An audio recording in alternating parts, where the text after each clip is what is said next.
Salut ma chérie, j'ai attrapé 3 poissons aujourd'hui. La solitude m'aide vraiment à me vider l'esprit. Je fixais le message de Nathan, puis la photo sur mon écran le montrant affalé dans un bar en bord de mer à Punta Cana, le bras passé autour de sa secrétaire. L'horodatage indiquait « Il y a 2 minutes ». C'est merveilleux, mon chéri, ai-je tapé en réponse. Mes doigts restaient stables malgré la rage qui montait en moi. Je suis tellement heureuse que tu trouves la paix dans la nature. Je m'appelle Liana Thompson, et jusqu'à il y a 10 minutes, je pensais que mon mariage était solide. Mais ensuite, ma collègue Rachel a débarqué en trompe dans mon bureau, au cabinet d'avocat de Denver où nous travaillons, le visage marqué par l'inquiétude. « Tu dois voir ça », a-t-elle dit en ouvrant la page Facebook de Brianna Moore.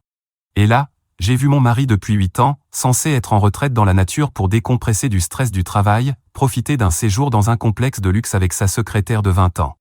J'ai continué à faire défiler les photos, balade au coucher du soleil sur la plage, dîner aux chandelles, baisers volés au bord de la piscine. Chacune accompagnée d'un horodatage et de légendes essaillantes comme enfin avec mon véritable amour et plus besoin de se cacher. L'ironie de leur insouciance m'a presque fait rire. Mon Dieu, Liana. Je suis désolé, a murmuré Rachel en prenant ma main. Qu'est-ce que tu vas faire? J'ai refermé lentement mon ordinateur portable, des années d'expérience dans les tribunaux m'aidant à garder un visage impassible. Nathan n'avait aucune idée que son soi-disant voyage de camping bien planifié s'effondrait à cause de l'addiction de sa maîtresse aux réseaux sociaux. Il ne savait pas que, pendant qu'il sirotait des cocktails en trahissant notre mariage, il m'offrait tout ce dont j'avais besoin pour le détruire. D'abord, ai-je dit en attrapant un bloc-notes, je vais envoyer un petit texto à mon cher mari pour lui demander si les poissons mordent. J'ai tapé un autre message, tu me manques tellement. J'ai hâte d'entendre toutes tes aventures en pleine nature. Rachel m'observait, clairement confuse. Tu ne devrais pas le confronter? J'ai souri, repensant à chaque affaire que j'avais gagnée en laissant mes adversaires croire qu'ils avaient l'avantage. En tant qu'avocate en droit des affaires, j'ai appris que l'effet de surprise était souvent l'arme la plus puissante de mon arsenal. Nathan pensait être malin avec son histoire de camping, sans jamais imaginer que la passion de sa maîtresse pour les publications Facebook serait sa chute. Tu sais ce qui est mieux que de le surprendre dans un mensonge? Ai-je demandé à Rachel, tout en rédigeant des notes sur mon bloc. Le laisser continuer à mentir pendant que je démolis toute sa vie. Nathan et moi nous étions rencontrés à la faculté de droit de Stanford. Il était charmant, ambitieux, et semblait partager mes valeurs, travail acharné et engagement. Tandis que d'autres couples de notre promo se séparaient sous la pression des études intenses et des stages compétitifs, nous semblions nous renforcer. Du moins, c'est ce que je croyais. Après l'obtention de mon diplôme, j'avais décliné une offre d'un prestigieux cabinet à New York pour rester à Denver avec Nathan. Il avait décroché un poste chez Morrison & Webster, l'une des meilleures sociétés d'investissement de la ville, et je ne voulais pas commencer notre mariage à distance. Tu fais le bon choix, m'avait-il dit. On est une équipe. J'ai connu moi aussi le succès chez Lambert & Cole, gravissant rapidement les échelons pour devenir leur plus jeune avocate d'affaires. Nathan semblait fier de mes réussites. Mais avec le recul, je me souviens de ce léger rictus crispé quand des clients demandaient spécifiquement à travailler avec moi. Notre mariage n'était pas parfait, quel mariage l'est? Mais on gérait les tensions comme des juristes, en négociant, en faisant des compromis, en cherchant un terrain d'entente. Puis Brianna est arrivée dans sa société, il y a 6 mois. Jeune, séduisante, et apparemment très compétente, à en croire les nombreuses fois où Nathan l'a mentionné. Elle est tellement efficace, disait-il. Enfin une secrétaire qui suit mon rythme. J'ai ignoré les signaux d'alerte. Après tout, je faisais confiance à mon mari. La voix de Rachel m'a tiré de mes pensées. Tu te souviens quand il a raté votre dîner d'anniversaire le mois dernier? Il avait dit qu'il devait travailler tard. J'ai rouvert la page Facebook de Brianna, remontant sa timeline. Et là, je l'ai vu, un check-in au Barolo Grill, le soir même. La légende disait, les nuits au bureau n'ont jamais été aussi agréables. Je n'arrive pas à croire que j'étais aussi aveugle, ai-je murmuré. Mais Rachel a secoué la tête. Tu n'étais pas aveugle, Liana. Tu étais confiante. Ce n'est pas la même chose. J'ai repensé à tous les autres signes que j'avais balayés, l'abonnement à une nouvelle salle de sport qu'il n'utilisait jamais, son intérêt soudain pour les conférences à l'étranger, les mots de passe changés sur son téléphone et son ordinateur. Des signes classiques que j'avais vus dans d'innombrables dossiers de divorce, et pourtant, je m'étais convaincu que notre couple était différent. Tu sais ce qui est le pire? Ai-je dit en ouvrant les relevés de notre compte commun. Ils utilisent notre argent pour financer leur romance. Les yeux de Rachel se sont écarquillés quand je lui ai montré les dernières transactions. Billets en première classe pour Punta Cana? Un hôtel 5 étoiles? Oui, ai-je répondu, en rédigeant déjà un email à ma banque. Mais pas pour longtemps. J'ai passé l'heure suivante à documenter méthodiquement chaque dépense suspecte. Le salon oublié, le dîner refroidi, rien d'autre n'avait d'importance pendant que je construisais mon dossier. Les preuves étaient accablantes, bijoux que je n'avais jamais reçus, dîners dans des restaurants où je n'avais jamais mis les pieds, hôtels dans des villes où Nathan prétendait rencontrer des clients. Regarde ça, ai-je dit à Rachel en montrant l'écran. Il a réservé leur voyage à Punta Cana il y a 3 mois. Ce n'était pas spontané. Il l'a planifié. Mais pourquoi t'avoir dit qu'il partait camper? Pourquoi ne pas dire que c'était un voyage d'affaires? J'étais sur le point de répondre quand mon téléphone a vibré. Un autre message de Nathan. Cette fois, il avait envoyé une photo, une scène de camping générique manifestement tirée d'Internet, montrant une tente au bord d'un lac. Chez moi, disait son message. Les étoiles sont magnifiques ici. Mes mains se mirent à trembler, non pas de tristesse, mais d'une rage froide et pure. 8 ans de mariage, et il n'avait même pas pris la peine de trouver une photo crédible pour soutenir son mensonge. J'ai ouvert mes emails et retrouvé ce que je cherchais, le règlement intérieur de l'entreprise de Nathan, envoyé il y a quelques mois lorsque je les avais aidés à revoir certains contrats. Là, en lettres majuscules, les relations entre superviseurs et subordonnés directs sont strictement interdites et entraîneront un licenciement immédiat. Rachel, ai-je dit lentement, tu savais que Brianna documentait toutes leurs relations sur Instagram aussi? On a ouvert son profil. C'était une mine d'or, des mois de photos subtiles, chacune accablante à sa façon. Des tasses de café avec le nom de Nathan bien visible, sa montre apparaissant dans un coin de photos de dîner, même un selfie dans son bureau après les heures, elle assise sur son bureau pendant qu'il lui souriait. Ça empire, dit Rachel d'une voix tendue. Elle fouillait plus profondément dans les relevés financiers que j'avais sortis. Regarde ces virements. Mon estomac se noie en voyant ce qu'elle avait trouvé. Nathan ne se contentait pas de dépenser notre argent commun pour sa liaison. Il transférait depuis des mois des sommes importantes vers un compte privé dont je n'avais jamais entendu parler. 90 000 $, ai-je murmuré en fixant le total. Il cache de l'argent. C'est plus qu'un budget pour maîtresse, dit Rachel prudemment. C'est un budget de fuite, ai-je terminé. Il prévoyait de me quitter.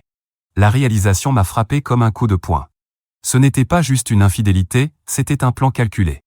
Tandis que je construisais notre vie ensemble, lui préparait son évasion avec une femme plus jeune, dissimulant des actifs, se préparant à me trahir. Je me suis levé, la décision prise. Rachel, j'ai besoin d'un service. Tu peux couvrir mes rendez-vous pour le reste de la semaine? Bien sûr, a-t-elle répondu. Qu'est-ce que tu vas faire? J'ai pris mon téléphone et composé un autre doux message à mon mari, lui disant combien il me manquait. Je vais lui faire regretter d'avoir appris à mentir. Le lendemain matin, je suis entré à la Harriman Crédit Union dès l'ouverture. Le directeur, me reconnaissant grâce au compte professionnel que je gérais, m'a tout de suite conduite dans son bureau. Madame Thompson, que puis-je faire pour vous de si bon matin? Je dois discuter de mouvements suspects sur mes comptes joints, ai-je dit en lui tendant les impressions des virements de Nathan. Je pense que mon mari transfère de l'argent sans mon consentement. En moins d'1 heure, j'avais fait geler nos comptes communs et transférer mes actifs personnels vers un nouveau compte sécurisé. Nathan ne le découvrirait que lorsqu'il essaierait d'accéder à l'argent, probablement au moment de régler son escapade romantique. De retour à mon bureau, j'ai entamé la phase 2. J'ai appelé la directrice des ressources humaines de l'entreprise de Nathan, Suzanne Mills, une ancienne cliente. Suzanne, j'ai besoin de discuter d'un sujet sensible, ai-je commencé. Il s'agit de Nathan et de sa secrétaire. Brianna Moore? La voix de Suzanne s'est durcie. Que se passe-t-il? Je lui ai transféré une sélection bien choisie des publications de Brianna sur les réseaux sociaux. Je pense que cela viole la politique de votre entreprise sur les relations entre superviseurs et subordonnés. Le silence à l'autre bout de la ligne était révélateur. Je vais devoir faire remonter cela immédiatement, a fini par dire Suzanne. C'est extrêmement préoccupant. Je comprends, ai-je répondu, la voix toujours professionnelle. Je pensais simplement que vous deviez être au courant. Ensuite, j'ai appelé le serrurier. Étant celle qui gérait toutes les réparations de la maison, j'avais un net avantage, Nathan n'avait jamais pris la peine de se mêler de ces détails. Oui, j'aurais besoin d'un changement complet des serrures aujourd'hui, si possible. En attendant le serrurier, j'ai commencé à emballer les affaires de Nathan. Chaque costume de luxe, chaque cravate coûteuse, chaque chemise brodée de ses initiales fut jetée dans des sacs poubelles robustes. 8 ans de mariage réduits à des sacs en plastique noir posés sur notre allée impeccable. Mon téléphone a vibré. Un autre message de Nathan. Tu me manques. J'ai hâte de te raconter mes aventures. J'ai souri, en tapant, moi aussi tu me manques. Dis, au fait, tu as bien pensé à payer la facture de la carte de crédit avant de partir? La réponse ne tarda pas. Bien sûr mon amour. Ne t'inquiète de rien. Un autre mensonge. Je savais qu'il ne l'avait pas payé, car j'avais sous les yeux l'avis de retard. Il était trop occupé à planifier sa fugue pour s'occuper des responsabilités de base. Rachel m'a appelé vers midi. Liana, tu dois voir ça. Brianna vient de publier à nouveau. J'ai ouvert Facebook. Mon mari y levait une coupe de champagne sur un bateau au coucher du soleil. La légende, je vis ma meilleure vie avec mon âme sœur. Plus besoin de se cacher, ai-je murmuré, en transférant la photo à Suzanne DRH. Le serrurier est arrivé juste au moment où j'ai reçu un email de mon avocate, la demande de divorce avait été déposée. Tout se mettait en place. Puis mon téléphone a sonné. Le patron de Nathan, James Morrison, en personne. Liana, dit-il d'une voix grave. Je suppose que vous savez pourquoi je vous appelle ? Je peux deviner. Nous n'étions au courant de rien. Il a détourné des fonds clients pour financer cette liaison. Les photos ont déclenché un audit interne. C'est grave. J'ai fermé les yeux, tentant d'assimiler cette nouvelle. Grave comment ? Type plainte pénale grave. Nous allons déposer un signalement à la police. J'ai raccroché, partagé entre un sentiment de justification et de dégoût. Je ne m'attendais pas à un tel niveau de trahison, mais cela ne faisait que confirmer que je faisais ce qu'il fallait. En regardant les sacs poubelles sur l'allée, j'y ai ajouté une touche finale, une note scotchée sur le sac du dessus. J'espère que le voyage camping en valait la peine. N'oublie pas de poster les photos. Je relisais la version finale de ma demande de divorce quand mon téléphone s'est illuminé avec un appel d'un numéro inconnu. Quelque chose m'a poussé à répondre. Est-ce que je parle à Liana Thompson ? Une voix féminine, inconnue, nerveuse. Oui. Qui est à l'appareil ? Je m'appelle Sarah. J'étais la colocataire de Brianna jusqu'au mois dernier. Il y a quelque chose que vous devez savoir. Mon cœur s'est mis à battre plus vite. Je vous écoute. Ce n'est pas la première fois qu'ils font ça, a dit Sarah. Brianna, elle et Nathan, ils ont déjà monté ce genre d'arnaque dans sa précédente entreprise. Je me suis laissé tomber sur ma chaise de bureau. Quelle arnaque ? Ils ciblent des cadres riches, obtiennent des photos compromettantes, puis menacent de tout révéler à moins d'être payés. Mais cette fois, c'est différent. Brianna est tombée amoureuse de Nathan. Elle a rompu leur schéma habituel, elle a tout commencé à poster en ligne. Il est furieux. La pièce semblait tourner autour de moi. Je repensais à l'argent que Nathan avait déplacé, au fonds client qu'il avait détourné.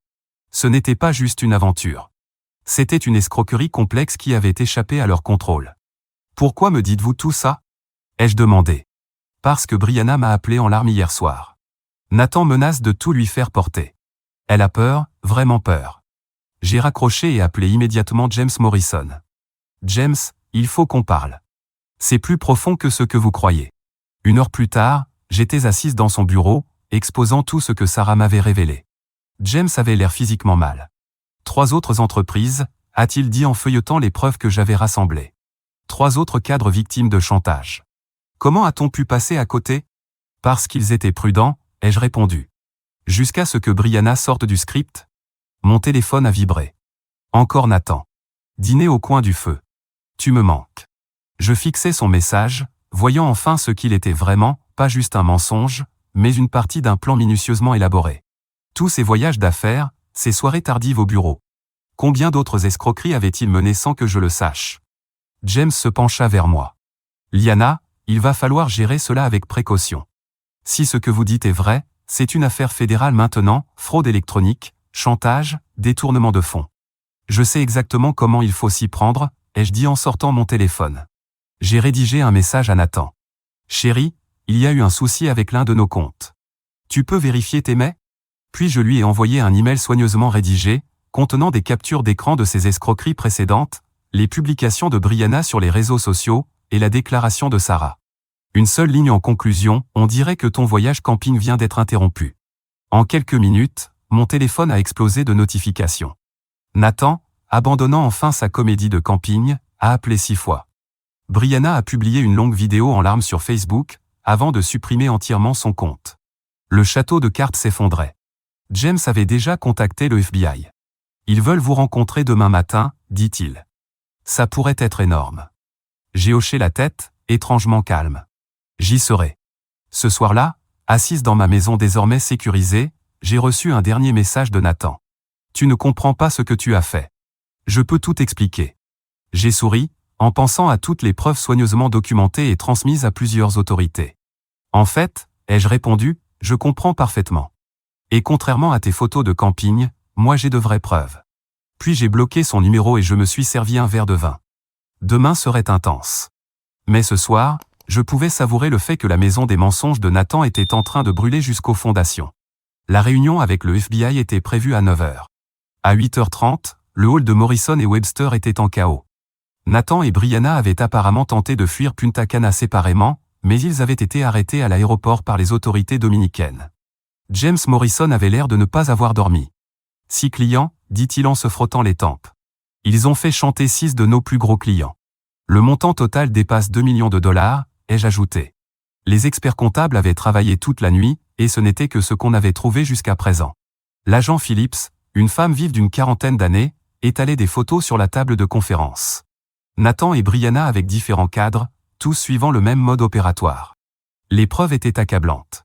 Madame Thompson, dit-elle, votre mari et mademoiselle Moore seront extradés sous 48 heures, mais ce qui nous intéresse le plus, ce sont les mouvements d'argent. Ces comptes offshore que vous avez trouvés. Mon téléphone a vibré. Un message d'un numéro inconnu, Nathan utilisant le téléphone de l'hôtel.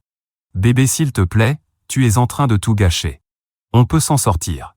J'ai montré le message à l'agent Phillips, qui hocha la tête. Continuez à le faire parler. Travaillez quoi exactement? Ai-je texté en retour. L'affaire ou les délits? Tu ne comprends pas, répondit-il immédiatement. J'ai fait ça pour nous. L'argent, c'était pour notre avenir. J'ai failli rire. Notre avenir? Pendant que tu planifiais de me quitter? Qui t'a dit ça? Brianna? Elle ment. Elle ne compte pas.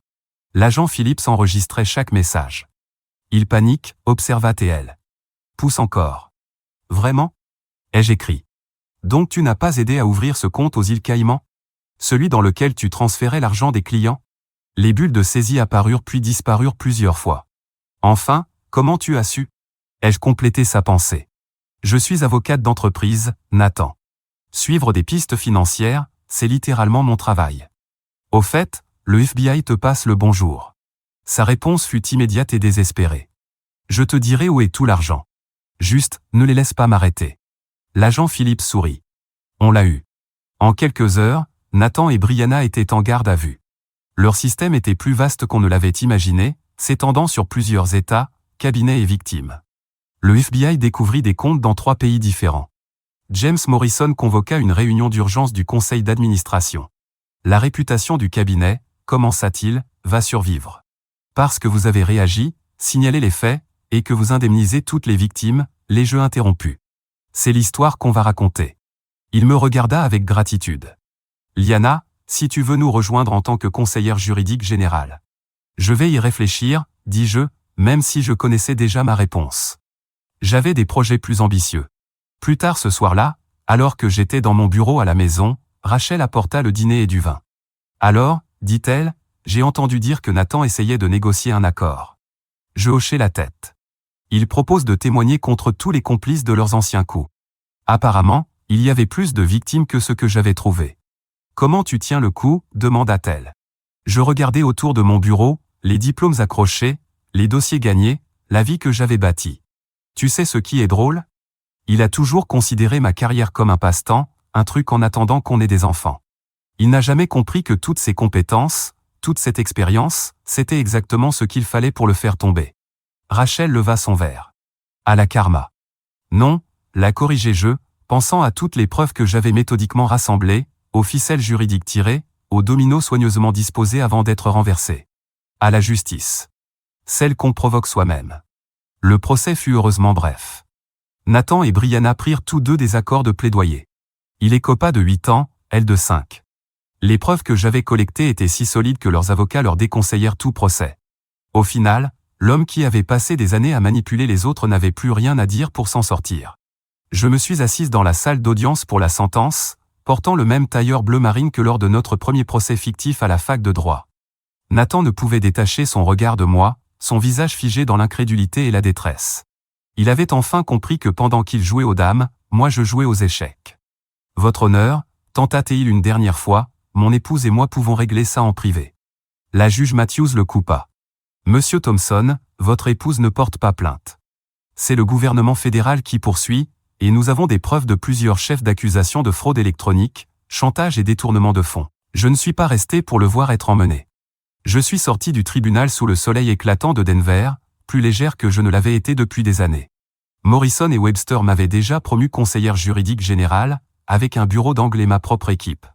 Mais plus important encore, j'avais lancé un projet parallèle, un cabinet de conseil pour aider les entreprises à détecter et prévenir la fraude interne. Il s'est avéré qu'il y avait une forte demande pour quelqu'un qui avait démantelé l'un des plus gros scandales de chantage d'entreprise de l'histoire du Colorado. La dernière lettre de Nathan arriva une semaine plus tard.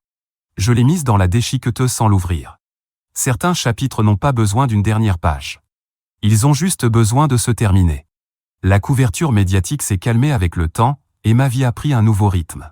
Mon cabinet de conseil a décollé bien plus vite que prévu, avec des clients dans 3 États sollicitant mon expertise. Parfois, je me demandais si Nathan lisait depuis sa cellule les articles parlant de ma réussite. Un matin, 6 mois après la condamnation, l'ancienne colocataire de Brianna, Sarah, est venue à mon bureau. « Il paraît que vous aidez maintenant les entreprises à se protéger contre la fraude », dit-elle timidement. Je lance une petite entreprise, et je me suis dit, après tout ce qui s'est passé. Je la regardais un moment, me rappelant que c'était son appel téléphonique qui avait permis de tout dénouer. La première consultation est gratuite, dis-je en lui montrant le fauteuil en face de mon bureau. Plus tard dans la soirée, alors que je travaillais tard dans mon bureau d'angle chez Morrison et Webster, James Morrison passa. « Je viens de signer un autre client, dit-il. Ils ont spécifiquement demandé que tu gères leur dossier. Ils ont entendu parler de comment tu as géré le scandale Thompson. » Je souris devant l'ironie. La tentative de Nathan de me détruire était devenue mon meilleur argument de vente. « Tu sais, » ajouta James, « il a essayé de m'écrire depuis la prison, voulait que je te persuade de répondre à ses lettres. » Je continuais à taper, sans lever les yeux. « Et je lui ai dit que tu étais trop occupé à diriger 2 entreprises florissantes pour lire le courrier d'un détenu. » Je levai enfin les yeux, captant mon reflet dans la vitre du bureau. La femme que je voyais n'était ni une victime, ni une épouse trahie. C'était une survivante qui avait transformé la trahison en victoire. « Parfaite réponse, dis-je, et je me remis au travail.